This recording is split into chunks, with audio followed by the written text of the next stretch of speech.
Hi ನಮಸ್ಕಾರ ವೀಕ್ಷಕರೇ, ಐಂಗಾರ್ foods ಚಾನೆಲ್ಗೆ ಸ್ವಾಗತ. ಜಯರಾಮ್ ಮತ್ತು ಲತಾ ನಮ್ಮ ನಮಸ್ಕಾರಗಳನ್ನು ನಿಮಗೆ ತಿಳಿಸ್ತಾ ಇದ್ದೀವಿ. ಇವತ್ತು ಯೆಟ್ ಅನದರ್ ಟ್ರೆಡಿಷನಲ್ ಅಂದರೆ ಸಾಂಪ್ರದಾಯಿಕವಾದ ಅಡುಗೆ ಮಾಡೋಕ್ಕೆ ಒಂದು ಪ್ರಯತ್ನ ಪಡ್ತಾ ಇದ್ದೀನಿ. ಅದೇನೆಂದರೆ ಆ ಅಡುಗೆ ಹೆಸರು ಕದಂಬಂ ಅಂತ ಆ್ಯಕ್ಚುಲಿ ಹೆಸರು, ಬಟ್ ವಾಡಿಕೆಯಲ್ಲಿ ಅದು ಕದಂಬ ಅಂತ ಹೋಗಿದೆ. ಆ ಕದಂಬಮ್ಮಗೆ ಏನೇನು ಪದಾರ್ಥಗಳು ಬೇಕು, ಹೇಗೆ ಮಾಡಬೇಕು ಅನ್ನೋದನ್ನು ತೋರಿಸ್ತೀನಿ. ಈಗ ಫಸ್ಟು ಏನೇನು ಪದಾರ್ಥಗಳಂತ ನೋಡ್ಕೊಳ್ಳೋಣವಾ. ಮೊದಲಿಗೆ ಒಂದು ಚಿಟಿಕೆ ಅರಿಶಿಣ, 1 ಕಪ್ಪಷ್ಟು ಅಕ್ಕಿ, 1 ಕಪ್ಪಷ್ಟು ಬೇಳೆ, ಒಂದು ದೊಡ್ಡ ನಿಂಬೆಹಣ್ಣು ಗಾತ್ರ ಸೈಜಷ್ಟು ಹುಣಸೆ ಹಣ್ಣು, ರುಚಿಗೆ ತಕ್ಕಷ್ಟು ಬೆಲ್ಲ. ಇದು ಮೇನ್ ಐಟಮ್ಸ್. ಇದ್ರ ಜೊತೆಗೆ ಸಾಕಷ್ಟು ತರಕಾರಿಗಳು ಬೇಕಾಗತ್ತೆ. ಆ ತರಕಾರಿಗಳೇನು ಅಂದರೆ, ನಾನು ಮೊದಲಿಗೆ 1/4 ಕಪ್ಪಷ್ಟು ಬಟಾಣಿ ಇಟ್ಕೊಂಡಿದ್ದೀನಿ. ಅಂದರೆ ದಿಸ್ ಇಸ್ ಫ್ರೋಝನ್ ಪೀಸ್ನ ತೊಳೆದು ಇಟ್ಕೊಂಡಿದ್ದೀನಿ. ಮತ್ತು 1 ಗೆಣಸು, ಸ್ವೀಟ್ ಪೊಟೆಟೊ ಅಂತಾರಲ್ಲ ಅದು, ಒಂದು 100ರಿಂದ 150 ಗ್ರಾಮಷ್ಟು ಸಿಹಿ ಕುಂಬಳಕಾಯಿ, ಒಂದು ಸೀಮೆ ಬದನೆಕಾಯಿ, ಒಂದು 100ರಿಂದ 150 ಗ್ರಾಮಷ್ಟು ಬೂದು ಕುಂಬಳಕಾಯಿ, ಮತ್ತು 1 ಆಲೂಗೆಡ್ಡೆ, ಒಂದು 100ರಿಂದ 150 ಗ್ರಾಮ್ ಬೀನ್ಸು, 100ರಿಂದ 150 ಗ್ರಾಮು ಪಲ್ಲವರೆ, 1 ಕ್ಯಾರೆಟು, ಮತ್ತು 100ರಿಂದ 150 ಗ್ರಾಮ್ ಗೋರಿಕಾಯಿ ಇಟ್ಕೊಂಡಿದ್ದೀನಿ. ಜೊತೆಗೆ ಒಂದಿಷ್ಟು ಸ್ಪ್ರೌಟ್ಸ್ ಇಟ್ಕೊಂಡಿದ್ದೀನಿ. ಇದು ಮಿಕ್ಸಡ್ ಸ್ಪ್ರೌಟ್ಸ್ ಅಂದರೆ ಇದರಲ್ಲಿ ಕಡಲೆ ಇದೆ, ಖಾರಾಮಣಿ ಅಂದರೆ ಹಲಸಂದೆ ಇದೆ, ಮತ್ತು ಗ್ರೀನ್ ಗ್ರಾಮ್ ಹೆಸರು ಕಾಳಿದೆ, ಹುರುಳಿ ಇದೆ, ಅಲಸಂದೆ ಇದೆ. ಹುರುಳಿ, ಹಲಸಂದೆ, ದಟ್ ಇಸ್ ಖಾರಾಮಣಿ, ಹಲಸಂದೆ ಇದಿಷ್ಟು ಇಟ್ಕೊಂಡಿದ್ದೀನಿ. ಮತ್ತು ಒಂದು 3/4 ಕಪ್ಪಷ್ಟು ಕಡಲೆಕಾಯಿ ಇಟ್ಕೊಂಡಿದ್ದೀನಿ. ಒಂದು 4 ಸ್ಪೂನಷ್ಟು ಎಣ್ಣೆ, 4 ಟೇಬಲ್ ಸ್ಪೂನಷ್ಟು ಎಣ್ಣೆ ಇಟ್ಕೊಂಡಿದ್ದೀನಿ. ಮತ್ತು 4 ಟೇಬಲ್ ಸ್ಪೂನಷ್ಟು ತುಪ್ಪ ಇಟ್ಕೊಂಡಿದ್ದೀನಿ. ಮತ್ತು ಒಂದು ಸ್ವಲ್ಪ ಕಲ್ಲುಪ್ಪು ಇಟ್ಕೊಂಡಿದ್ದೀನಿ. ಇದು ಮೇನ್ ಇಂಗ್ರೀಡಿಯೆಂಟ್ಸ್ ಫಾರ್ ಕದಂಬ. ಸ್ವಲ್ಪ ಬಿಸಿ ಇದನ್ನ ತೋರಿಸ್ಬಿಡಿಮ್ಮ. ಕುಂಬಳಕಾಯಿನ ಬೂದು ಕುಂಬಳಕಾಯಿ, ಇದು ಬೂದು ಕುಂಬಳಕಾಯಿ, ಇದು ಸಿಹಿ ಕುಂಬಳಕಾಯಿ, ಇದು ಸೀಮೆ ಬದನೆಕಾಯಿ, ಇದು ಸ್ವೀಟ್ ಪೊಟೆಟೊ ಅಂದರೆ ಗೆಣಸು. ಓಕೆ, ಗೆಡ್ಡೆ ಗೆಣಸು ಅಂತಾರಲ್ಲ ಅದು ಗೆಣಸು. ನೋಡ್ಕೊಂಡ್ರೆ ತರಕಾರಿ ಇಲ್ಲಿ ಹುರುಳಿಕಾಯಿ, ತೊಗರಿಕಾಯಿ, ಕ್ಯಾರೆಟು, ಚಪ್ರದವರೆ ಅಂತಾರಲ್ಲ, ಒಪ್ಪನ್ಲವರೆ ಅಂತಾರೆ ಅದು, ಮತ್ತು ಒಂದು ಆಲೂಗೆಡ್ಡೆ. ಈಗ ಪುಡಿ ಮಾಡ್ಕೊಳ್ಳೋಕೆ ಬೇಕಾಗೋ ಪದಾರ್ಥಗಳು: 2 ಟೇಬಲ್ ಸ್ಪೂನಷ್ಟು ಕಡಲೆಬೇಳೆ, 2 ಟೇಬಲ್ ಸ್ಪೂನಷ್ಟು ಕೊತ್ತಂಬರಿ ಬೀಜ, 2 ಟೇಬಲ್ ಸ್ಪೂನ್ ಜೀರಿಗೆ, 1 ಟೀ ಸ್ಪೂನ್ ಸಾಸಿವೆ, 1 ಟೀ ಸ್ಪೂನ್ ಉದ್ದಿನಬೇಳೆ, 1 ಟೀ ಸ್ಪೂನ್ ಗಸಗಸೆ, 5 ಗುಂಟೂರು ಮೆಣಸಿನ್ಕಾಯಿ, 10 ಬ್ಯಾಡಗಿ ಮೆಣಸಿನ್ಕಾಯಿ, ಒಂದು ಸ್ವಲ್ಪ ಕೊಬ್ಬರಿ, ಒಂದು 1/4 ಟೀ ಸ್ಪೂನಷ್ಟು ಮೆಣಸು, 1/4 ಟೀ ಸ್ಪೂನಷ್ಟು ಮೆಂತ್ಯ, ಒಂದು ಸ್ವಲ್ಪ ಇಂಗು, ಮತ್ತು ಒಂದು ಏಲಕ್ಕಿ ಇಟ್ಕೊಂಡಿದ್ದೀನಿ. ಈ ಕದಂಬಕ್ಕೆ ಯಾವ ಮಸಾಲ ಪದಾರ್ಥಗಳು ನಾವು ಹಾಕ್ಕೊಳ್ಳ. ನಿಮಗೆ ಅನ್ನಿಸ್ಬೋದು ಇದು ಬಿಸಿಬೇಳೆ ಬಾತ್ ಹಾಗೆ ಇದೆ ಅಂತ, ಬಟ್ ಅಲ್ಲ, ಇದು ಬಿಸಿಬೇಳೆ ಬಾತ್ ಅಲ್ಲ. ಯಾಕಂದರೆ ಇದಕ್ಕೆ ನಾವು ಚಕ್ಕೆ ಆಗಲಿ, ಲವಂಗ ಆಗಲಿ, ಅಥವಾ ಜಾಯಿಕಾಯಿ ಆಗಲಿ ಅಂತ ಯಾವ ಮಸಾಲ ಪದಾರ್ಥಗಳು ಸೇರಿಸೋಲ್ಲ. ಸೊ ಇದು ಕದಂಬಂ. ಇದು ಬಿಸಿಬೇಳೆ ಬಾತ್ ಅಲ್ಲ, ಇದು ಬೇರೆ ಇದೆ. ಮತ್ತು ಇದೆಲ್ಲ ಹುರ್ಕೊಂಡು ಆದಮೇಲೆ ಪುಡಿ ಮಾಡ್ಕೊಳ್ಳೋ ಟೈಮ್ ಒಳಗೆ 1/4 ಕಪ್ಪಷ್ಟು ಫ್ರೆಶ್ ತೆಂಗಿನ ತುರಿ ಇಟ್ಕೊಂಡು. ವೀಕ್ಷಕರೇ, ಇದಿಷ್ಟು ಪದಾರ್ಥಗಳನ್ನು ನಾನು 1-2 ಟೀ ಸ್ಪೂನಷ್ಟು ಎಣ್ಣೆ ಹಾಕ್ಕೊಂಡು ಚೆನ್ನಾಗಿ ಹುರ್ಕೋತೀನಿ. ಹುರ್ಕೊಂಡು ಆರಿದ್ಮೇಲೆ ಮಿಕ್ಸರ್ ಜಾರಿಗೆ ಹಾಕ್ಕೊಂಡು ಸ್ವಲ್ಪ ನೀರು ಹಾಕ್ಕೊಂಡು ಜೊತೆಗೆ ಈ ತೆಂಗಿನ ತುರಿ ಹಾಕ್ಕೊಂಡು ನೈಸ್ ಪೇಸ್ಟ್ ರೂಪದಲ್ಲಿ ಮಾಡ್ಕೋತೀನಿ. ಅದಕ್ಕೆ ಇದು ಮಾಡ್ಕೊಳ್ಳೋದು. ಪುಡಿ ಅಂದರೆ ನೀರು ಹಾಕ್ಕೊಂಡು ಮಾಡೋದ್ರಿಂದ ಅದು ಪೇಸ್ಟ್ ಆಗುತ್ತೆ. ಕಡೆಯದಾಗಿ ಕದಂಬಮ್ಮೆಲ್ಲ ಆದಮೇಲೆ ಒಗ್ಗರಣೆ ಹಾಕ್ಕೊಳ್ಳೋಕ್ಕೆ 1-2 ಸ್ಪೂನ್ ಎಣ್ಣೆ, ಸ್ವಲ್ಪ ಸಾಸಿವೆ, ಮತ್ತು 1-2 ಬ್ಯಾಡಗಿ ಮೆಣಸಿನ್ಕಾಯಿ ಇಟ್ಕೊಂಡಿದ್ದೀನಿ, ಸ್ವಲ್ಪ ಕರಿಬೇವು, ಮತ್ತು ಕ್ಯಾಪ್ಸಿಕಮ್ ಕೊನೆಯಲ್ಲಿ ಒಂದು ಸ್ವಲ್ಪ ಒಗ್ಗರಣೆ ಕೊಟ್ಬಿಟ್ಟು ಅದನ್ನೆಲ್ಲ ಕದಂಬಮ್ಮಗೆ ಸೇರಿಸ್ತೀವಿ. ಮತ್ತು ಒಂದು ಸೌತೆಕಾಯಿ ಇಟ್ಕೊಂಡಿದ್ದೀನಿ. ಈ ಸೌತೆಕಾಯಿ ಮೊಸರು ಬಜ್ಜಿ ಅಂದರೆ ತೈರು ಪಚ್ಚಡಿ ಅಂತಾರಲ್ಲ, ಅದನ್ನು ಮಾಡಿಕೊಂಡು ಕದಂಬನ ಜೊತೆಗೆ ಕಾಂಬಿನೇಷನ್ಗೆ. ಮತ್ತು ಇನ್ನೊಂದು ಮಾತು ಹೇಳೋಕ್ಕೆ ಇಷ್ಟಪಡ್ತೀನಿ. ಇದು ಸುಮ್ಮನೆ ನಾನು ಮನೆಯಲ್ಲೇ ಸಹಜವಾಗಿ ಮಾಡ್ತಿರೋ ಸಾಂಪ್ರದಾಯಿಕ ಅಡುಗೆ ಅಥವಾ ಟ್ರೆಡಿಷನಲ್ ಅಡುಗೆ. ನೀವು ವ್ರತ ಇದ್ದವರು ಅಥವಾ ದೇವ್ರ ಪೂಜೆಗೆ, ದೇವ್ರ ನೈವೇದ್ಯಕ್ಕೆ ಅಂತ ಮಾಡೋರು ಕೆಲವೊಂದು ತರಕಾರಿಗಳನ್ನ ಹಾಕೋ ಹಾಗಿಲ್ಲ. ಫಾರ್ ಎಕ್ಸಾಂಪಲ್ ಕ್ಯಾರೆಟ್ ಹಾಕೋದಿಲ್ಲ, ಕ್ಯಾಪ್ಸಿಕಮ್ ಹಾಕೋದಿಲ್ಲ, ಕೆಲವೊಬ್ಬರು ಬಾಳೆಕಾಯಿ ಹಾಕ್ತಾರೆ, ಬಾಳೆಕಾಯಿ ಬದನೆಕಾಯಿ ಎಲ್ಲ ಹಾಕ್ತಾರೆ. ಆ ತರಕಾರಿಗಳೆಲ್ಲ ಸಾಂಪ್ರದಾಯಿಕವಾಗಿ ಮಾಡಬೇಕು. ದೇವರ ನೈವೇದ್ಯಕ್ಕೆ ವ್ರತದಲ್ಲಿರೋರು ಆ ತರಕಾರಿಗಳೆಲ್ಲ ಹಾಕಬೇಡಿ. ಬಟ್ ನಾನು ಸುಮ್ಮನೆ ಸಹಜವಾಗಿ ಮನೇಲೇ ನಮ್ಮ ಮಧ್ಯಾಹ್ನ ಊಟಕ್ಕೆ ಮಾಡ್ತಿರೋದ್ರಿಂದ ಕ್ಯಾರೆಟು ಕ್ಯಾಪ್ಸಿಕಮ್ ಎರಡೂ ಬಳಸಿದ್ದೀನಿ. ಈಗ ಮಾಡೋಕ್ಕೆ ಹೋಗೋಣವಾ ವೀಕ್ಷಕರೇ? ಈಗ ನಾನು ಕುಕ್ಕರ್ ಇಟ್ಟಿದ್ದೀನಿ. ಕುಕ್ಕರ್ಗೆ ಒಂದು 2ರಿಂದ 2.5 ಸ್ಪೂನಷ್ಟು ಎಣ್ಣೆ ಹಾಕೊಂಡಿದ್ದೀನಿ. ಎಣ್ಣೆ ಹಾಕೊಂಡ್ಬಿಟ್ಟು ಮೊದಲು ನಾನು ಗಟ್ಟಿಯಾಗಿರೋ ತರಕಾರಿಗಳು ಯಾವುದು ಬೇಯಕ್ಕೆ ಒಂದು ಸ್ವಲ್ಪ ಟೈಮ್ ತೊಗೊಳುತ್ತಲ್ಲ ಆ ತರಕಾರಿಗಳ ಮೊದಲು ಹಾಕೊಂಡ್ಬಿಡ್ತೀನಿ. ಹಾಕೊಂಡ್ಬಿಟ್ಟು ಸ್ವಲ್ಪ ಚೆನ್ನಾಗಿ ಬಾಡಿಸ್ತೀನಿ. ತದನಂತರ ಬಾಕಿ ಬೀನ್ಸು, ಗೋರಿಕಾಯಿ, ಚಪ್ರದವರೆ ಅದನ್ನೆಲ್ಲ ನಿಧಾನಕ್ಕೆ ಹಾಕೋತೀನಿ. ಈಗ ಎಣ್ಣೆ ಕಾದಿದೆ. ಈಗ ಮೊದಲು ಆಗಿದೆ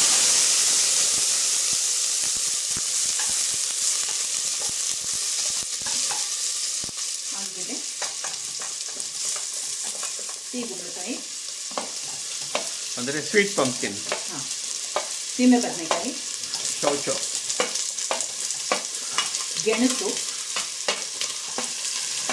ಕ್ಯಾರೆಟ್.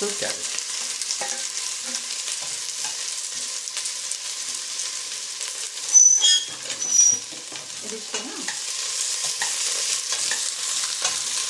ಹಾಕೊಂಡು ಒಂದು ಸ್ವಲ್ಪ ಬಾಡಿಸ್ಕೊತೀನಿ.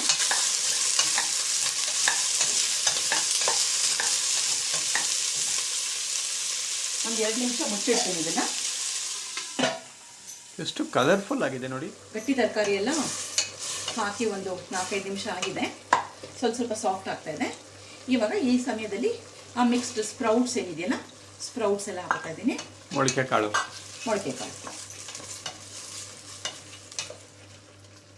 ಇದಕ್ಕೆ 12 ವಿಧವಾದ ತರಕಾರಿಗಳನ್ನ ಯೂಸ್ ಮಾಡಿದ್ದೀನಿ, 12 ವೆರೈಟೀಸ್.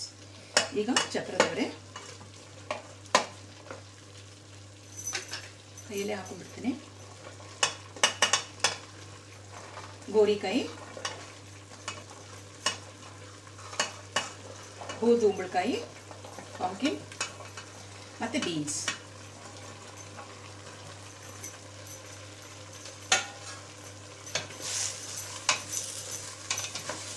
ಆ ತರಕಾರಿ ಅದೇ ನೀರು ಬಿಟ್ಕೊಂಡಿದೆ. ಈ ಸಮಯದಲ್ಲಿ ಒಂದು ಸ್ವಲ್ಪ ಬಟಾಣಿ ಮತ್ತು ಕಡಲೆಕಾಯಿ ಬೀಜ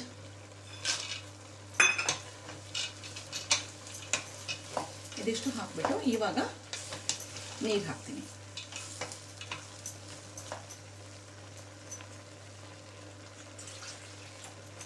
ಇವಾಗ 4 ಕಪ್ಪಷ್ಟು ನೀರು ಹಾಕ್ತೀನಿ.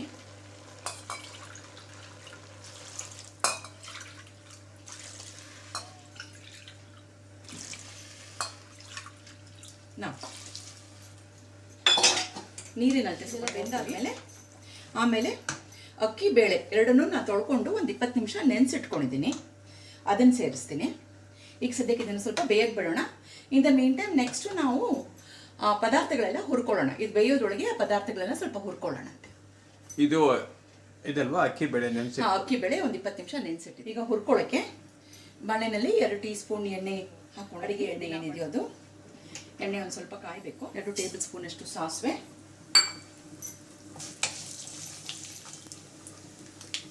ಚೆನ್ನಾಗಿ ಚಿಟ್ಕೊಟ್ಬೇಕು. ಆವಾಗ 2 ಸ್ಪೂನ್ ಕಡಲೆಬೇಳೆ ಒಳ್ಳೆ ಸಿಮ್ಮಲ್ಲೇ ಇಟ್ಕೊಂಡು ಹೋಗಿ ಬಣ್ಣ ಬರಬೇಕು. ಕಡಲೆಬೇಳೆ 2 ಟೇಬಲ್ ಸ್ಪೂನ್ ಕೊತ್ತಂಬರಿ ಬೀಜ, 2 ಟೇಬಲ್ ಸ್ಪೂನ್ ಜೀರಿಗೆ, 1 ಟೀ ಸ್ಪೂನ್ ಉದ್ದಿನಬೇಳೆ, 1/4 ಟೀ ಸ್ಪೂನ್ ಗಸಗಸೆ, 1/4 ಟೀ ಸ್ಪೂನ್ ಮೆಂತ್ಯ,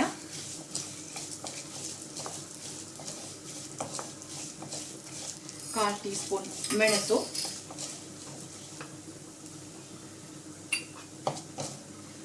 ಒಂದು ಏಲಕ್ಕಿ ಮತ್ತು ಒಂದು ಸ್ವಲ್ಪ ಇಂಗು. ನಾನು ಸಾಫ್ಟ್ ಇಂಗ್ ಯೂಸ್ ಮಾಡ್ಕೊತಾ ಇದ್ದೀನಿ. ಅಂದರೆ SSP ಹೋಟೆಲ್ ಸ್ಪೀಕ್.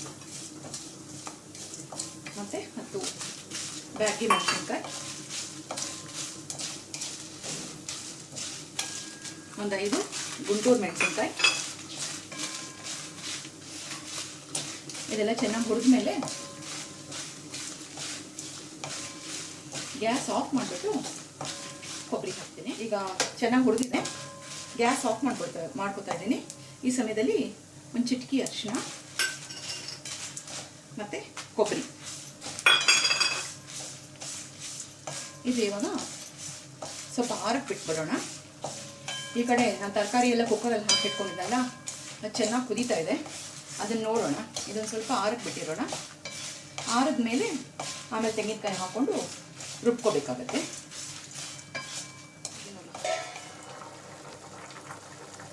ತರಕಾರಿ ಎಲ್ಲ ಬೇಯ್ತಾ ಇದೆ. ಈಗ ನೆಕ್ಸ್ಟ್ ಇದಕ್ಕೆ ಬರೋಣ ನಾವಿವಾಗ. ನೋಡಿ, ಸುಮಾರು ತರಕಾರಿ ಎಲ್ಲ ಬೆಂದಿದೆ. ಈ ಸಮಯದಲ್ಲಿ ನಾವು ಒಂದು 20 ನಿಮಿಷ ಒಂದು 3 ಕಪ್ ನೀರಲ್ಲಿ ನೆನೆಸಿಟ್ಕೊಂಡಿದ್ದೆ ಅಕ್ಕಿನ ಮತ್ತು ಬೇಳೆನ, ಅದನ್ನು ಇದಕ್ಕೆ ಸೇರಿಸ್ಕೊತಾ ಇದ್ದೀನಿ. ಅಕ್ಕಿ ಬೇಳೆ ಎಲ್ಲ ಇದಕ್ಕೆ ಹಾಕ್ಕೊಂಡಿದ್ದೀನಿ. ಕುಕ್ಕರ್ಗೆ ಕುಕ್ಕರ್ಗೆ ಹಾಕ್ಕೊಂಡಿದ್ದೀನಿ. ಈ ಸಮಯದಲ್ಲಿ ಒಂದು ಚಿಟಕಿ ಅರಿಶಿನ, ಮತ್ತೊಂದು 3 ಸ್ಪೂನಷ್ಟು ಎಣ್ಣೆ,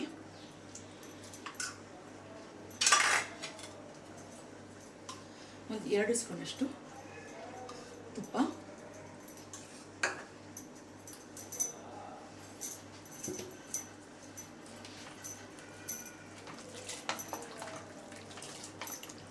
ಮತ್ತು ಬೆಲ್ಲ,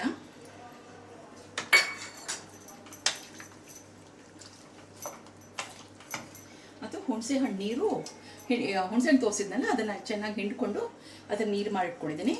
ಇದೊಂದು 2 ಕಪ್ ಅಷ್ಟಾಗುತ್ತೆ. ಇದು ನೀರು ಜಾಸ್ತಿ ಹಿಡಿಯುತ್ತೆ, ಯಾಕಂದರೆ ಇಷ್ಟಾರಿ ತರಕಾರಿಗಳೆಲ್ಲ ಇದೆಯಲ್ಲ ಅದಕ್ಕೋಸ್ಕರ. ಮತ್ತು ಮಾಡಿದಾಗ ನಿಮ್ಗೆ ಸ್ವಲ್ಪ ನೀರಾಗುತ್ತೆ ಅನಿಸುತ್ತೆ, ಬಟ್ ಅದು ಆರ್ತಾ ಇರೋ ಹಾಗೆ ಗಟ್ಟಿಯಾಗೋಗುತ್ತೆ. ಹಾಗಾಗಿ ಒಂದು ಸ್ವಲ್ಪ ನೀರಿನ ಅಂಶ ಜಾಸ್ತಿನೇ ಬೇಕಾಗುತ್ತೆ. ಮತ್ತು ಉಪ್ಪು, ಇದಿಷ್ಟಕ್ಕೆ ಯಾವ ಪ್ರಮಾಣದಲ್ಲಿ ಉಪ್ಪು ಬೇಕೋ ನೋಡಿಕೊಂಡು ನೀವು ಹಾಕ್ಕೊಳ್ಳಿ. ನೀವು ಮಾಡೋ ಅಡುಗೆಗೆ ಏನು ಪ್ರಮಾಣ ಬೇಕೋ ಅದು ನೋಡ್ಕೊಂಡು ಹಾಕ್ಕೊಳ್ಳಿ. ಜಾಸ್ತಿ ಹಾಕೋಬೇಡಿ, ಬೇಕಾದರೆ ಕಡಿಮೆ ಆದರೆ ಮತ್ತೆ ಹಾಕೋಬೋದು. ರುಚಿಗೆ ತಕ್ಕಷ್ಟು ಉಪ್ಪು. ಹೌದು. ಈಗ ಇದಿಷ್ಟು ಮಾಡಿಬಿಟ್ಟು ನಾನು ಕುಕ್ಕರ್ ಮುಚ್ಚಿಟ್ಬಿಡ್ತೀನಿ. ಮುಚ್ಚಿಟ್ಬಿಟ್ಟು ಒಂದು 3 ವಿಸಿಲ್ ಬರುವಷ್ಟು ಕೂಗಿಸ್ಕೊಂಡಿರ್ತೀನಿ. ಕೃಷ್ಣ ಹೈ ಮಾಡ್ಕೊಂಡ್ಬಿಡ್ತೀನಿ. ಇವಾಗ ಇಡ್ತೀನಿ. ಈಗ ಅದು ಹುರ್ಕೊಂಡಿದ್ದು ಪುಡಿ ಆರಿದೆ ನೋಡೋಣ, ಮಿಶ್ರಣ ಆರಿತ್ತಂದರೆ ಅದನ್ನು ಇವಾಗ ರುಬ್ಕೊಳ್ಳೋಣ. ಎಣ್ಣೆ ಹಾಕ್ಕೊಂಡಿದ್ದೀನಿ ಬಾಣಲೆಗೆ. ಎಣ್ಣೆ ಕಾದ್ಮೇಲೆ ಸ್ವಲ್ಪ ಕ್ಯಾಪ್ಸಿಕಮ್ ಹಾಕ್ಬಿಟ್ಟು ಅದಕ್ಕೆ ಬಾಡಿಸ್ಬಿಡ್ತೀನಿ. ಬಾಡಿಸ್ಬಿಟ್ಮೇಲೆ ಫುಲ್ಲು ಕದಂಬ ಮೀನು ಮುಗಿಯುತ್ತಲ್ಲ, ಮುಗಿದಾದ್ಮೇಲೆ ಅದನ್ನು ಮೇಲೆ ಅದಕ್ಕೆ ಸೇರಿಸ್ಬಿಡ್ತೀನಿ. ಆವಾಗ ಕ್ಯಾಪ್ಸಿಕಮ್ ಫ್ಲೇವರು ಚೆನ್ನಾಗಿ ಬರುತ್ತೆ. ಅದಕ್ಕೆ ಕ್ಯಾಪ್ಸಿಕಮ್ ಸೇರಿಸ್ತಾ ಇದ್ದೀನಿ. ಸ್ವಲ್ಪ ಸೈಡ್ ಪಿಂಕ್ ಆಗುತ್ತೆ, ಚೆನ್ನಾಗಿ ಹುರ್ಕೋಬೇಕು. ಸಿಮ್ಮಲ್ಲಿ ಇಟ್ಕೊಂಡು ಹುರ್ಕೊಳ್ಳೋಣ. ಇದನ್ನು ಹುರ್ಕೊಂಡ್ಬಿಟ್ಟು ಒಂದು ಕಪ್ಪಿಗೆ ತೆಗೆದಿಟ್ಕೊಂಡ್ಬಿಡ್ತೀನಿ. ಮತ್ತು ಆ ಮಿಶ್ರಣನ ನಾನು ಹುರಿದಿಟ್ಕೊಂಡಿದ್ದಲ್ಲ, ಆ ಮಿಶ್ರಣ ರುಬ್ಕೊಂಡಿದ್ದೀನಿ. ಆ ಮಿಶ್ರಣ ಮತ್ತು ಈ ಬಾಂಡೆಗೆ ಹಾಕೋತೀನಿ. ಹಾಕೊಂಡ್ಬಿಟ್ಟು ಅದನ್ನು ಸ್ವಲ್ಪ ಚೆನ್ನಾಗಿ ಕುದಿಸ್ತೀನಿ. ಯಾಕಂದರೆ ಬಾಕಿ ಎಲ್ಲ ಪದಾರ್ಥಗಳು ನಾನು ಹುರ್ಕೊಂಡಿದ್ರೆ ಕೂಡ ತೆಂಗಿನಕಾಯಿ ಒಂದು ಸೇರಿಸ್ಕೊಂಡಿದ್ದೀನಲ್ಲ, ತೆಂಗಿನಕಾಯಿ ಹಸಿ ಇರುತ್ತೆ. ಸೊ ಪೂರ್ತಿ ಹಸಿ ವಾಸನೆ ಹೋಗಬೇಕು. ಹಾಗಾಗಿ ಸ್ವಲ್ಪ ಅದನ್ನು ಈ ಬಾಂಡೆಗೆ ಹಾಕ್ಕೊಂಡು ಕುದಿಸ್ಕೊಂಡು ಆಮೇಲೆ ಕದಂಬಕ್ಕೆ ಸೇರಿಸ್ಕೊತೀನಿ. ವೀಕ್ಷಕರೇ ನೋಡಿ, ಕ್ಯಾಪ್ಸಿಕಮ್ ಹುರ್ಕೊಂಡು ಹೀಗೆ ತೆಗೆದಿಟ್ಕೊಂಡಿದ್ದೀನಿ. ಇದನ್ನು ಕಡೆಯದಾಗಿ ಕದಂಬಕ್ಕೆ ಸೇರಿಸ್ತೀನಿ. ಮತ್ತು ಮಿಶ್ರಣ ಏನು ರುಬ್ಕೊಂಡಿದ್ನಲ್ಲ ಅದನ್ನು ಇದೇ ಬಾಂಡಿಗೆ ಹಾಕ್ಕೊಂಡು ಒಂದು ಸ್ವಲ್ಪ ನೀರು ಹಾಕ್ಕೊಂಡು ಜಾರ ಇರೋದನ್ನೆಲ್ಲ ತೊಗೊಂಡ್ಬಿಟ್ಟು ಹಾಕ್ತಾಯಿದ್ದೀನಿ. ಇದು ಸ್ವಲ್ಪ ಚೆನ್ನಾಗಿ ಕುದಿಬೇಕು. ಸೊ ದಟ್ ಅದು ತೆಂಗಿನಕಾಯಿರೋ ಹಸಿ ವಾಸನೆ ಎಲ್ಲ ಹೋಗುತ್ತೆ. ಈ ಸಮಯದಲ್ಲಿ ಒಂದು ಸ್ವಲ್ಪ ಕರಿಬೇವು ಹಾಕೋತೀನಿ. ಈಗ ಇನ್ನೇನು ಲಾಸ್ಟ್ ಸ್ಟೇಜಿಗೆ ಬಂದಿದ್ದೀವಿ. ಆ ಕಡೆ ಕುಕ್ಕರು ಕೂಗಿದೆ, ಸ್ವಲ್ಪ ಪ್ರೆಷರ್ ಇಳಿಬೇಕು. ಪ್ರೆಷರ್ ಇಳಿದ್ಮೇಲೆ ನೋಡೋಣ. ನೋಡಿಬಿಟ್ಟು ಈ ಮಿಶ್ರಣ ಅದಕ್ಕೆ ಸೇರಿಸ್ಬಿಟ್ಟು ಮತ್ತು ಒಂದು ಸ್ವಲ್ಪ ಕುದಿಸ್ಬೇಕು. ಒಂದು 2 ನಿಮಿಷ ಕುದಿದ್ಮೇಲೆ ಒಗ್ಗರಣೆ ಹಾಕ್ಬಿಡೋದು ಅದಕ್ಕಷ್ಟೇ. ಈಗ ನೋಡಿ, ಈ ರೀತಿಯಾಗಿ ಕುದಿಬೇಕು, ಚೆನ್ನಾಗಿ ಕುದಿಬೇಕಿದು. ಸಿಮ್ಮಲ್ಲಿ ಇಟ್ಕೊಂಡು ಒಂದು ಸ್ವಲ್ಪ ಕುದಿಸಿ. ವೀಕ್ಷಕರೇ, ಈಗ ಕುಕ್ಕರ್ ಪ್ರೆಷರ್ ಇಳಿದಿದೆ. ಕುಕ್ಕರ್ ಮುಚ್ಚಳ ತೆಗೆಯೋಣ. ಇದೇನು ರೈಸು ಬೇಳೆ ತರಕಾರಿ ಹಾಕಿ ಬೇಯಿಸಿದ್ದು? ಹಾಂ, ವಾವ್, ಚೆನ್ನಾಗಿ ಕಾಣಿಸಿದೆಯಲ್ಲ, ಕಲರ್ಫುಲ್ ಆಗಿದೆ. ನೀರು ಸಾಕಾಗಿದೆ. ನೋಡೋಕ್ಕೆ ಈಗ ನಿಮಗೆ ನೀರು ಅನಿಸುತ್ತೆ, ಬಟ್ ಸ್ವಲ್ಪ ತಿಟ್ಟರೆ ಎಲ್ಲ ಗಟ್ಟಿಯಾಗಿ ಹೋಗುತ್ತೆ. ಚೆನ್ನಾಗೆಲ್ಲನೂ ಬೆಂದಿದೆ, ಎಲ್ಲ ತರಕಾರಿಗಳು ಕಾಳುಗಳು ಫಸ್ಟ್ ಕ್ಲಾಸಾಗೆಲ್ಲ ಬೆಂದಿದೆ. ಇವಾಗ ಅವ್ರು ರುಬ್ಕೊಂಡು ಕುದಿಸ್ಕೊಂಡಿದ್ನಲ್ಲ ಈ ಮಿಶ್ರಣನ ಒಂದು ಪಾತ್ರೆಗೆ ಹಾಕಿಟ್ಕೊಂಡಿದ್ದೀನಿ. ಇವಾಗ ಇದನ್ನೆಲ್ಲ ಇದಕ್ಕೆ ಮಿಕ್ಸ್ತೀನಿ. ಈ ಮಿಶ್ರಣ ಜೊತೆಗೆ ಎಲ್ಲ ಕುದಿಬೇಕು, ಆವಾಗಲೇ ಇದ್ರ ಸಾರಾಂಶ ಎಲ್ಲ ಅಲ್ಲಿರೋ ತರಕಾರಿ ಎಲ್ಲ ಹೀರ್ಕೊಳ್ಳುತ್ತೆ. ಚೆನ್ನಾಗಿ ಮಿಕ್ಸ್ ಮಾಡ್ಬಿಟ್ಟು ಆರ್ತಾ ಬರೀ ಗಟ್ಟಿ ಆಗೋದಷ್ಟೇ ಅಲ್ಲ, ಕಲರ್ ಒಂದು ಸ್ವಲ್ಪ ಡಾರ್ಕ್ ಆಗಿ ಬರುತ್ತೆ. ಈ ಸಮಯದಲ್ಲಿ ಆ ಕ್ಯಾಪ್ಸಿಕಮ್ ಏನು ಹುರಿದಿಟ್ಕೊಂಡಿದ್ನಲ್ಲ ಕ್ಯಾಪ್ಸಿಕಮ್ ಹಾಕೊಂಡ್ಬಿಡ್ತೀನಿ. ಈ ಟೈಮಲ್ಲಿ ಹಾಕಿದ್ರೇ ಅದು ಕ್ಯಾಪ್ಸಿಕಮ್ ಫ್ಲೇವರ್ ನಿಮಗೆ ಚೆನ್ನಾಗಿ ಬರುತ್ತೆ. ಮೊದಲೇ ಹಾಕ್ಬಿಟ್ರೆ ತುಂಬ ಬೆಂದು ಹೋಗುತ್ತೆ. ಇವಾಗ ಗ್ಯಾಸ್ ಹಚ್ತೀನಿ, ಒಂದು ಸ್ವಲ್ಪ ಕುದಿಯೋಕೆ ಬಿಡ್ತೀನಿ. In the mean time final touches, ಆ ಒಗ್ಗರಣೆ ಏನಿದೆಯಲ್ಲ ಈ ಕಡೆ ಸೈಡಲ್ಲಿ ಒಗ್ಗರಣೆ ಮಾಡ್ಕೊ. ಸಾಸಿವೆ ಒಗ್ಗರಣೆ ಹಾಕ್ತಾ ಇದ್ದೀನಿ. ಇವಾಗ ಕಾದ್ಬಿಟ್ಟಿದೆ.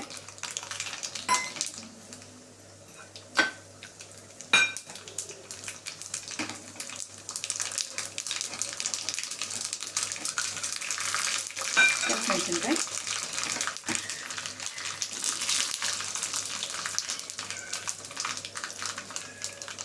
ಮತ್ತೆ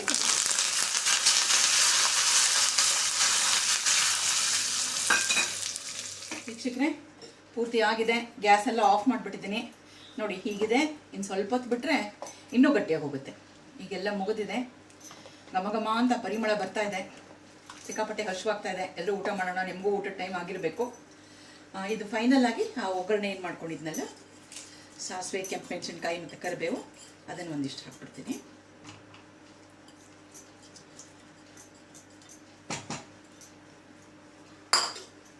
ಹಾಕ್ಬಿಟ್ಟು ಇದಕ್ಕೆ ಸೌತೆಕಾಯಿ ತೈರು ಪಚ್ಚಡಿ ಮಾಡಿದ್ದೀನಿ. ತೈರು ಬಜ್ಜಿ ಅಂತಾರಲ್ಲ, ಮೊಸರು ಬಜ್ಜಿ ಅಂತಾರಲ್ಲ ಅದು ಮತ್ತು ಸಂಡಿಗೆ ಹುರಿದಲ್ಲಿ ಬಿಸಿ ಬಿಸಿ ಕದಂ, ಅದ್ರ ಮೇಲೆ 1 ಸ್ಪೂನ್ ತುಪ್ಪ, ಪಕ್ಕದೊಳಗೆ ಆ ಮೊಸರು ಬಜ್ಜಿ, ಜೊತೆಗೆ ಸಂಡಿಗೆ. ನೋಡಿ ಸಂಡಿಗೆ ಹುರಿದಿಟ್ಟಿದ್ದೀನಿ. ಓಕೆ, ಸಂಡಿಗೆ ರೆಡಿಯಾಗಿದೆ. ಹಾಕೊಂಡು ತಿಂದರೆ ಕೇಳಲೇಬೇಡಿ ಆ ಮಜಾ ಏನಿದೆ ಅಂತ. ಸ್ವಲ್ಪ ಶ್ರಮ ತೊಗೊಂಡು ಮಾಡಬೇಕು, ಬಟ್ ಶ್ರಮ ತೊಗೊಂಡ್ರು ಅದಕ್ಕೆ ಸಾಕಷ್ಟು ಫಲ ಇದೆ. ಸೊ ವೀಕ್ಷಕರೇ, ಇನ್ನೊಂದು ಮಾತು ಹೇಳಬೇಕು ಅಂತ ಆಸೆ ಪಡ್ತಾ ಇದ್ದೀನಿ. ಭಾಳಷ್ಟು ಜನ ನಮ್ಮನ್ನು ಕೇಳಿದ್ರಿ ಪುಡಿಗಳು ನಿಮ್ಮಲ್ಲಿ ಸಿಗತ್ತಾ ಅಂತ. ಇನ್ ದ ಸೆನ್ಸ್ ಸಾಂಬಾರು ಪುಡಿ ಅಂದರೆ ಹುಳಿ ಪುಡಿ, ಮತ್ತು ಸಾರಿನ ಪುಡಿ, ರಸಂ ಪೌಡರು, ಮತ್ತು ಪುಳಿಯೋಗರೆ ಸಿಗತ್ತಾ ಅಂತ ನಾನು ನಿಮ್ಮನ್ನೆಲ್ಲ ಕಾಲಾವಕಾಶ ಕೇಳಿದ್ವಿ. ಈಗೆಲ್ಲ ಫುಲ್ ರೆಡಿಯಾಗಿದೆ. ನಿಮ್ಮ ಏನು ರಿಕ್ವೈರ್ಮೆಂಟ್ ಇದೆಯೋ ನಮ್ಮ ವಾಟ್ಸಪ್ ನಂಬರ್ಗೆ ಡೀಟೇಲ್ಸು ಏನಂತ ಕೇಳಿ, ಮತ್ತು ಅದ್ರ ಬಗ್ಗೆ ಏನಾದರೂ ಫರ್ದರ್ ಡೀಟೇಲ್ಸು, ಅದ್ರ ಕಾಸ್ಟು ಏನಿದ್ರು ನಮ್ಮ ವಾಟ್ಸಪ್ಗೆಲ್ಲ ಕೇಳಿ ನಾವು ನಿಮ್ಗೆ ಹತ್ರ ಡಿಸ್ಕಸ್ ಮಾಡ್ತೀವಿ. ನಿಮ್ಮ ರಿಕ್ವೈರ್ಮೆಂಟ್ ಏನಿದೆಯೋ ಅದನ್ನು ನಾವು ನಿಮಗೆ ಡೋರ್ ಡೆಲಿವರಿ ಕೊರಿಯರಲ್ಲಿ ನಾವು ನಿಮಗೆ ಕಳಿಸ್ಕೊಡ್ತೀವಿ. ಮತ್ತು ಪ್ರತಿ ಸಲ ಹೇಳೋ ಹಾಗೆ ಒಂದು ಕಡೆ ಮಾತು, ನಮ್ಮ ಚಾನಲ್ ಯಾರ್ಯಾರು ನೋಡ್ತಾ ಇದ್ದೀರೋ ದಯವಿಟ್ಟು ನಮ್ಮಂಥ youngsters, in the sense youngsters ಅಂದರೆ ಯೂಟ್ಯೂಬ್ ಫೀಲ್ಡ್ ಒಳಗೆ ನಾವೆಲ್ಲ ಯಂಗ್ಸ್ಟರ್ಸು ಹೊಸದಾಗಿ ಇನ್ನೂ ಮಾಡ್ತಾ ಇದ್ದೀವಿ. ಬಡ್ಡಿಂಗ್ ಯೂಟ್ಯೂಬರ್ಸ್ ನಾವು. ನಮ್ಮಂಥವ್ರಿಗೆ ತಮ್ಮ ಸಪೋರ್ಟ್ ಬಹಳ ಬೇಕಾಗಿದೆ. ದಯವಿಟ್ಟು ನಮ್ಮೆಲ್ಲರಿಗೂ ಸಪೋರ್ಟ್ ಮಾಡಿ, ಲೈಕ್ ಮಾಡಿ, ಶೇರ್ ಮಾಡಿ, ಸಬ್ಸ್ಕ್ರೈಬ್ ಮಾಡಿ, ಮತ್ತು ಸಾಕಷ್ಟು ಜನರಿಗೆ ಇದನ್ನು ತಿಳಿಸಿ ಈ ಮಾತನ್ನು. ಸೊ ಆಯಿತಾ, ಮುಂದಿನ ವಿಡಿಯೋ ಸಿಗೋಣ. ಅಷ್ಟವರೆಗೂ ನೀವು ಕದಂಬ ಮನೇಲಿ ಮಾಡಿ ಮತ್ತು ಅದನ್ನು ಸವಿದು ಹೇಗಿತ್ತು ಅಂತ ತಿಳಿಸಿ. ಬರೋಣ, ಮುಂದಿನ ವಿಡಿಯೋ ಸಿಗೋಣ. ಅಷ್ಟವರೆಗೂ ಬಾಯ್, ಸಿ ಯು, ಟೇಕ್ ಕೇರ್. ಕದಂಬಂ ರೆಡಿಯಾಗಿದೆ. ಸಂಡಿಗೆ ಮತ್ತು ಸೌತೆಕಾಯಿ ರಾಯ್ತ. ನೀವೆಲ್ಲ ವರ್ಚುವಲ್ ಟೇಸ್ಟ್ ಮಾಡಿ, ನಾವಿಲ್ಲಿ ರಿಯಲ್ ಆಗಿ ಸ್ವೀಕರಿಸ್ತೀವಿ. ದೇವರ ಪ್ರಸಾದ. ಥ್ಯಾಂಕ್ ಯು, ನಮಸ್ಕಾರ.